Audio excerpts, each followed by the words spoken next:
Thank you so much आप लोगों को कि इतनी देर किसी को बैठ के सुनना सबसे बड़ी बात ये होती है, क्योंकि जब वहाँ पे हम बैठ के किसी को सुनते हैं तो उतना पेशेंस रखना पड़ता है, ये मुझे लगता है। और एक्चुअली मैं 26 साल की हूँ। 2011 में चलती ट्रेन से मुझे कुछ बदमाशों ने, मैं वॉलीबॉल चैंपियन भी रह चुकी हूँ, 2011 में चलती ट्रेन से मुझे बदमाशों ने एक गोल्ड चेन पहनी थी, चलती ट्रेन से मुझे उठा के बाहर फेंक दिया था। लखनऊ से दिल्ली आ रही थी मैं। कंपार्टमेंट में बहुत सारे, जनरल कंपार्टमेंट था, बहुत सारे लोग थे, किसी ने मना नहीं किया। एक प्लेयर का जो स्पिरिट होता है वो अपने आप, जब कोई छीनने की कोशिश करता कुछ भी, वो देता नहीं है। तो मेरे में भी था, मैंने मना किया और उन्होंने मुझे चलती ट्रेन से, वो 4-5 थे, उन्होंने बाहर फेंका। दुर्भाग्य ये था कि उसी समय दूसरी ट्रैक से ट्रेन आई और मैं उस ट्रेन में टकराई, फिर नीचे गिरी, दोनों ट्रेनें निकल गईं। कुछ देर बाद मैंने हाथ को ऐसे रख के उठने की कोशिश किया तो देखा कि मेरा पैर कट चुका था। थाई को उठा के देखा, मेरा पैर ऐसे जीन्स में लटका हुआ था, ब्लड फोर्सफुली निकल रहा, दूसरे पैर की हड्डियाँ टूट टूट के बाहर निकल चुकी थी। पूरी रात मैं चिल्लाती रही ट्रैक पे, छोटे छोटे पत्थर होते ऐसे चिल्लाती रही कि कोई बचा ले, कोई बचा, कोई नहीं आया बचाने। और जब पूरी रात चिल्लाते चिल्लाते इतना कि मुझे दिखाई भी देना बंद हो गया, जब ट्रेन आता था तो वाइब्रेट होता था। इतना ही नहीं, फ्री का इनविटेशन भी लोगों को मिल गया था, कुछ लोगों को। ट्रैक पे आपने ट्रेन की ट्रैक पे छोटे छोटे चूहे देखे होंगे, मेरे कटे हुए पैर पे आग के मेरे पैर कुतर रहे थे। मेरा मैं ब्रेन कॉन्शियस मेरा पूरा काम कर रहा था मेरे, लेकिन बॉडी में कोई भी मूवमेंट नहीं था। पूरे पल में वही चीज़ें सोच कि कैसे मैं अपने आप को कैसे बचा पाऊँ। लेकिन करीब पूरी रात ऐसे बीता। सुबह गांव वालों ने मुझे बरेली डिस्ट्रिक्ट हॉस्पिटल यूपी में है, वहाँ पे हुआ था ये। सुबह गांव वालों ने मुझे उठाया, डिस्ट्रिक्ट हॉस्पिटल ले जाके रखा। तो फार्मासिस्ट, डॉक्टर, सीएम, जितने लोग थे आपस में बातें कर रहे, अरे हमारे पास तो एनेस्थीसिया नहीं है, ब्लड नहीं है, इसका इलाज शुरू करें तो हम कैसे करें। मुझे भी नहीं दिखाई तो नहीं, लेकिन मेरा सुनाई दे रहा था सब कुछ वहाँ पे। कहाँ से हिम्मत आई मुझ में, मुझे भी नहीं पता। मैंने बोला वहाँ पे कि सर जब मेरा पूरा पैर कटा, तब मैंने इतनी देर रेलवे ट्रैक पे थी, मैं उस चीज़ को बर्दाश्त किया, तो अभी तो आप मेरे अच्छे के लिए मेरे पैर काटेंगे। शायद आपको यकीन नहीं होगा, या फिर कभी आप लोगों ने ये चीज़ नहीं देखी, कोई डॉक्टर या फार्मासिस्ट अपना ब्लड दे के किसी पेशेंट को बचाया। मेरी इस बात को सुनने के बाद वहाँ के डॉक्टर और फार्मासिस्ट दोनों ने एक एक यूनिट ब्लड दिया और मेरे पैर को बिना एनेस्थीसिया अलग कर दिया गया। आज भी मैं उस दर्द को महसूस करती हूँ। जब भी मैं जब बोलती हूँ तब मैं वो चीज़ें महसूस करती हूँ। उसके बाद जब बात मीडिया में आई, लोगों को पता चला कि रिमा नेशनल प्लेयर है, KGMC king George medical college Lucknow में एडमिट करा, लखनऊ से फिर sport minister, AIIMS trauma centre Delhi. तब तक सब ठीक ठाक चल रहा था, प्लेयर होने की वजह से अच्छा ट्रीटमेंट मिलना शुरू हुआ। करीब 4 महीने मैं एम्स में रही। एम्स में रहने के बाद जब मैं थोड़ा ठीक हुई, करीब 25 दिन बाद जब ठीक हुई, न्यूज़पेपर में गोल गोल लिख के आ रहे कि अरुणिमा के पास टिकट नहीं था, अरुणिमा ट्रेन से कूद गई। उसका खंडन किया घर वालों ने, फिर बोला कि अरुणिमा सुसाइड करने गई थी। जिस लड़की का शरीर का एक अंग कट चुका, पूरी जिंदगी का पता नहीं कि व्हील चेयर है, बैसाखी या पता, यहाँ तक कि मेरे स्पाइन में 3 फ्रैक्चर था, मुझे ये भी नहीं पता था कि मैं बेड से उठ भी पाऊंगी कि नहीं। अंदाजा लगाया जा सकता, सिर्फ अंदाजा लगाया जा सकता है कि उसकी दिलो दिमाग पे क्या चल रहा होगा, उस परिवार की क्या स्थिति रही होगी जब जिस परिवार की एक यंग एज लड़की का इस तरीके का सिचुएशन हुआ हो। फिर भी कहते हैं कि जहाँ चाह होती वहाँ राह मिली जाती है। एम्स के हॉस्पिटल के बेड पे मैंने डिसाइड किया, क्योंकि अपनी बातें हम चिल्ला चिल्ला के करें, वो सिस्टम की इतनी हाई लेवल की बातें हो रही थी कि हम एक मध्यम वर्गीय फैमिली से थे, हम अपनी बातें चिल्ला चिल्ला के कह रहे थे, लेकिन कोई नहीं सुन रहा था। लेकिन कहते हैं मैंने अपने दिल, दिमाग, अंतरात्मा से ये चीज़ सोच लिया कि ठीक है, आज आपका दिन है, जितना चाहो बोल लो, एक दिन तो मेरा दिन आने वाला, मैं प्रूफ कर दूंगी कि मैं क्या हूँ, मैं क्या थी, ये मैं प्रूफ कर दूंगी। हॉस्पिटल के बेड पे डिसाइड किया वॉलीबॉल लाइफ का सबसे टफ गेम करना है, तब मैंने माउंटेनिंग चुना। जब मैंने माउंटेनिंग कहने और करने में बहुत फ़र्क होता है। जब मैंने माउंटेनिंग की बात सोची और लोगों के सामने, सबसे बड़ी चीज़ थी सही गाइडेंस में ट्रेनिंग लेना, दूसरा स्पॉन्सरशिप। इतना बड़ा एक साथ तो मैंने 40 से 50 लाख मैंने वाकई में कभी नहीं देखे थे पहले। मेरे लिए बहुत बड़ी चीज़ थी वो इकट्ठा कर पाना। जब मैंने लोगों के सामने रखा कि मैं माउंटेनिंग करना चाहती हूँ, एवरेस्ट के लिए मुझे ट्राई करना है, हर किसी ने मुझे बोला कि क्या है, पागल हो चुकी हो क्या, तुम्हारा दिमाग खराब हो चुका, तुम कभी नहीं कर सकती माउंटेनिंग। एक पैर आर्टिफिशियल है, दूसरे में रॉड है, और तुम्हारा दिमाग खराब है, स्पाइन में भी फ्रैक्चर है, तुम पागल होगे, चुपचाप कोई नौकरी करो, जीवन यापन करो। क्योंकि लोगों का सबसे बड़ा प्रॉब्लम ये होता है, लोग फिजिकल देखते, पैरों को मेरी अंतरात्मा में क्या चल रहा था वो तो किसी को पता ही नहीं था। मुझे लगता है कि आज यहाँ पे मैं भी सुबह से देख रही हूँ, इतने अच्छी अच्छी चीज़ें मैंने सीखी यहाँ पे। बहुत बड़े बड़े स्पीकर को शायद आप लोगों ने भी आज मैं भी आपको यहाँ पे कि चाहे जितना मोटिवेट करूँ, चाहे जितना चीज़ें मैं बताऊँ, लेकिन मुझे लगता है सबसे बड़ा मोटिवेटर कौन होता? आप खुद। जिस दिन किसी भी लक्ष्य के प्रति आपकी अंतरात्मा जाग गई, आपको कोई नहीं रोक सकता उस लक्ष्य को पाने में। ये मैं किताब से बातें नहीं बोल रही हूँ, ये मैं एक एक पल मैं कोई भी किताब की बातें नहीं, एक एक पल आज जो मेरा 26 साल का एक्सपीरियंस है वो मैं बता रही हूँ सिर्फ आपको। उसके बाद किसी तरीके से मैनेज किया मैंने। भाई साहब, मेरा परिवार मेरा बैकबोन था। परिवार ने मुझे, भाई साहब ने मुझे कहा कि मैडम बछेंद्री पाल जिन्होंने 1984 में एवरेस्ट समिट किया, उनसे मिलते हैं, वो जरूर कुछ ना कुछ करेंगे। हॉस्पिटल से निकलने के बाद मेरे राइट लेग में स्टिचेस लगी थी। मैंने डायरेक्टली घर जाने की बजाय, जब लोग ये सोचते हैं कि मुझे अपना जीवन यापन कैसे करना है, जब लोग ये सोचते हैं कि मुझे अपनी ज़िंदगी के मेरे दिमाग में सिर्फ 2 चीज़ें चल रही थी, मुझे इनका जवाब कैसे देना है और एवरेस्ट समिट कैसे करना है। फर्स्ट तुरंत गए बछेंद्री मैम के पास। जब मिले, मैम ने फर्स्ट टाइम जब मुझे देखा तो उन्होंने कहा, अरुणिमा, उनकी आंखों में आंसू आ गए। उन्होंने बोला, अरुणिमा, तूने ऐसी हालात में एवरेस्ट जैसे दुरूह पहाड़ के बारे में सोचा तो तूने अपने अंदर तो एवरेस्ट फतह कर लिया, अब तो सिर्फ लोगों के लिए। मेरे परिवार को छोड़ के बाहर की पहली ऐसी महिला थी जिन्होंने मुझ पे भरोसा किया था कि हाँ अरुणिमा, तुम कर सकती हो। मेरे लिए वही बहुत बड़ी चीज़ थी। प्लानिंग भी कर ली, मैम भी मिल गई, सब हो गया। लेकिन जब उतरते हैं फील्ड में तब पता चलता कि हम क्या हैं। रोड हेड से मैं पहुंच गई। मैडम ने कहा कि ठीक है, तुम्हारे कहने, तुम्हारे सोचने से कुछ नहीं होगा अरुणिमा, प्रूफ करो कि कर सकती हो। मैंने कहा बस एक मौका चाहिए मुझे। वाकई में जब मैं माउंटेन में पहुंची, रोड हेड से बेस कैंप लोगों को 2 मिनट लगता था, मुझे 3-3 घंटे लगते थे, क्योंकि मेरे राइट लेग की हड्डियां भी नहीं जुड़ी थी। लेफ्ट मेरा आर्टिफिशियल लग चुका था, लेकिन स्टंप एकदम रेड, उसका मतलब घाव एकदम नए थे। मैं अगर पैर रखती थी तो मेरे पैर से जोर से अगर दबा देती थी तो पैर से मेरे ब्लड आने लगता था। सारे लोग नॉर्मल थे वहाँ पे। हर कोई ये बोलता कि एक पीक के लिए जाते थे तो हर कोई मुझे ये बोलता कि अरुणिमा, तुम धीरे धीरे आओ। मेरे दिमाग में हर बार यही बात चलती थी कि क्या है, मैंने एवरेस्ट का प्लान किया, मैं इनके बराबर भी नहीं चल पा रही हूँ। खुद से संकल्प लिया कि कोई बात नहीं, एक दिन ऐसा आएगा कि मैं इनसे पहले जाऊँगी। और आपको शायद यकीन ना हो, आने वाले 8 महीने बाद पूरा का पूरा वेट उठा के बेस कैंप से साथ निकलते और टॉप पे पहले पहुंचते।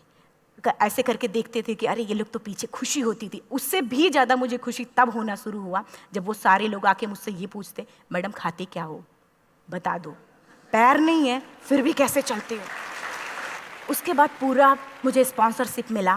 मैं जब एवरेस्ट के लिए गई, मेरे लिए सबसे बड़ा, एवरेस्ट की जर्नी में मेरे सबसे बड़ा चैलेंज यही था कि दूसरे को समझा पाना। मैं नहीं समझा पाती कि भाई मैं कर सकती हूँ।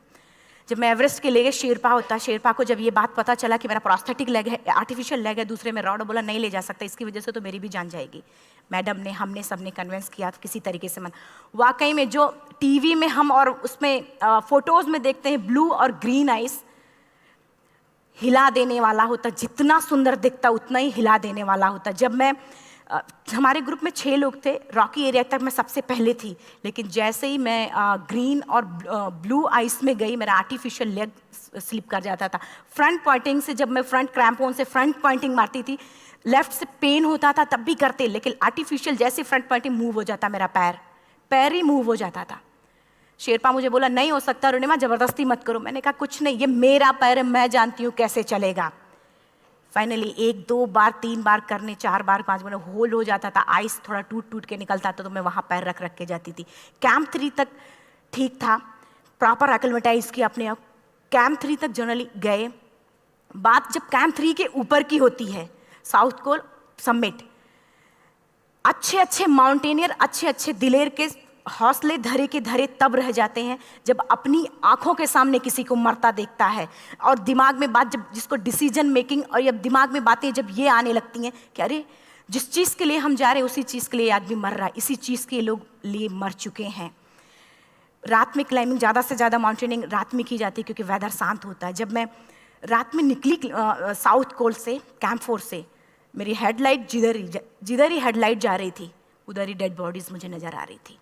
मेरे रोंगटे खड़े हो रहे थे, मुझे समझ में नहीं आ रहा था कि मैं करूं तो क्या करूं। इतना ही नहीं, मैं जिस रोप में थी उसी रोप में जब मैं आगे जा रही हूं और एक बांग्लादेशी, उनका हाथ हल्का हल्का ऐसे हिल रहा, मुंह से आवाज आ रही थी। मैं एक्सप्लेन नहीं कर सकती मुझे कितना डर लग रहा था। बार बार ये बार बार मन में आती, इसका ऑक्सीजन खत्म हुआ है, ये मर चुका है लास्ट सिचुएशन में, और हम कुछ नहीं कर पा रहे हैं, क्या करें। उसके बाद मैंने 10 से 15 मिनट सिर्फ मैं वहाँ खड़ी रही।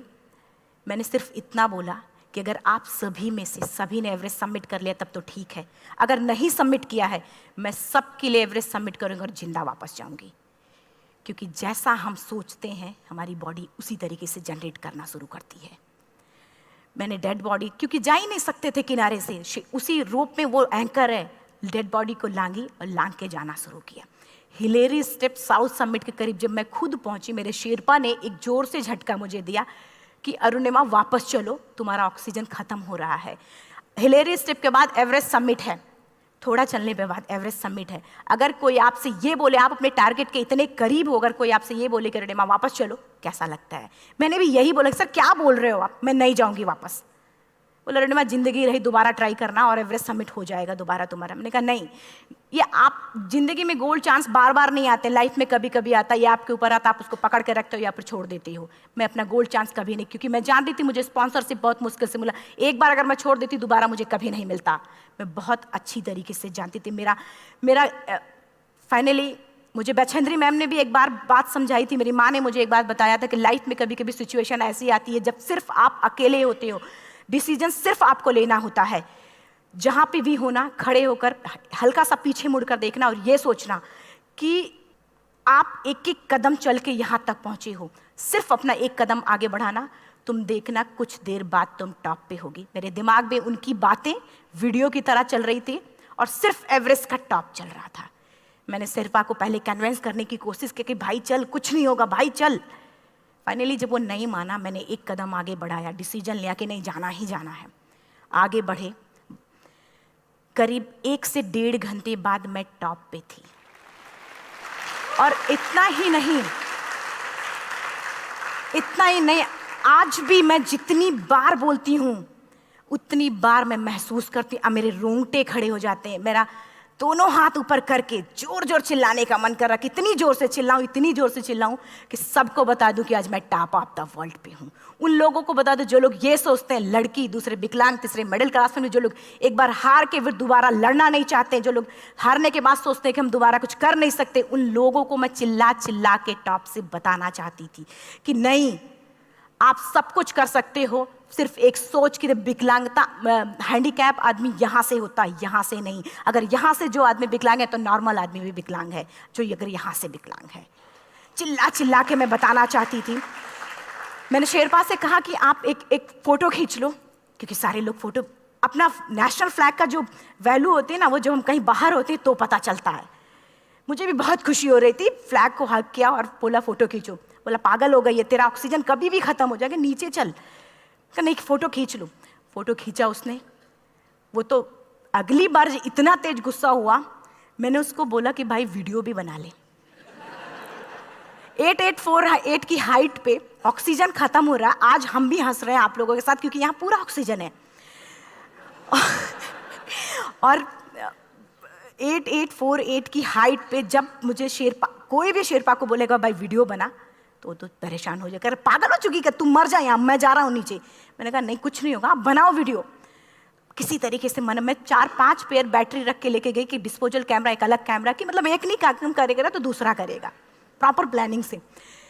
शायद आप लोग भी सोचो कि वाकई में लड़की को इतना बड़ा रिस्क लेने की क्या जरूरत थी, कि जिंदगी कभी भी जा सकती थी इसकी। लेकिन मैंने वो रिस्क लिया क्यों?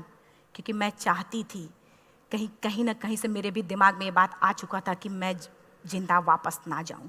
मैं चाहती थी कि अगर मैं जिंदा ना जाऊं तो तो ये वीडियो मेरे इंडिया शेरपा से मैंने यही बात बोली, ये वीडियो अगर मैं जिंदा नहीं जाती हूँ, ये वीडियो मेरे इंडिया पहुँचा देना, मेरे यूथ तक चला जाएगा। क्योंकि मैं चाहती थी कि 11 अप्रैल 2011 को मेरा एक्सीडेंट हुआ, 21 मई 2013 10:55 पे मैं टॉप ऑफ द वर्ल्ड पे थी। ऑलमोस्ट 1 से 2 साल के अंदर कैसे यहाँ से मैंने ये चीज़, मैंने कभी भी कामयाब होने के, मेरी वो जिंदगी बन चुकी थी, मेरा जुनून बन चुका था, मेरा पैशन मेरा जिद बन चुका था। वो मेरा सोते उठते बैठते सिर्फ मुझे एवरेस्ट दिखाई जाए। और मुझे लगता है किसी को भी अगर अपना लक्ष्य पाना है, यहाँ से अगर वो पागलपन जब तक नहीं आएगा तब तक नहीं होगा। वो फाइनली उसने वीडियो बनाया। आप बोल रहे फटाफट रोनिमा नीचे भागो। जब मैं टॉप पे थी तो कुछ लोग और भी थे, लेकिन 10:55 पे मैंने एवरेस्ट समिट, 11 बजे के बाद अगर कोई अटैम्प्ट करने की कोशिश करता है उसको सुसाइड अटैम्प्ट बोलते हैं। जैसे ही मैं नीचे चलना शुरू की, मैंने कहा भाई हाँ चल नीचे चलते हैं। ज़्यादा से ज़्यादा मौतें नीचे आते वक्त होती हैं एवरेस्ट पे। जब मैं नीचे आ रही हूँ, थोड़ा दूर ही मैं नीचे चली थी, मेरा ऑक्सीजन पूरी तरीके से ख़त्म। सिर्फ अंदाज़ा लगा सकता कि जब ऑक्सीजन ख़त्म हुआ क्या परिस्थिति रही होगी। मैं ऐसे नीचे गिर गई और शेरपा मुझे बोला कि रोनिमा मुझे यकीन नहीं था कि तू एवरेस्ट सबमिट कर पाएगी, लेकिन फिर भी तूने किया। मैं चाहता हूँ कि रोनिमा जिंदा चल, तू वापस उठ, खड़ी हो। मुझे खड़ा करने की वो कोशिश कर रहा था बार बार, मैं खड़ी नहीं हो पा रही थी, वाकई में दम ही नहीं था। लेकिन फिर भी कहते हैं कि जैसे हमारे नियम होते हैं वैसे ऊपर वाले के भी नियम हैं। उसकी लिस्ट में जब मेरा नाम नहीं है तो वो मुझे नहीं ले जा सकता।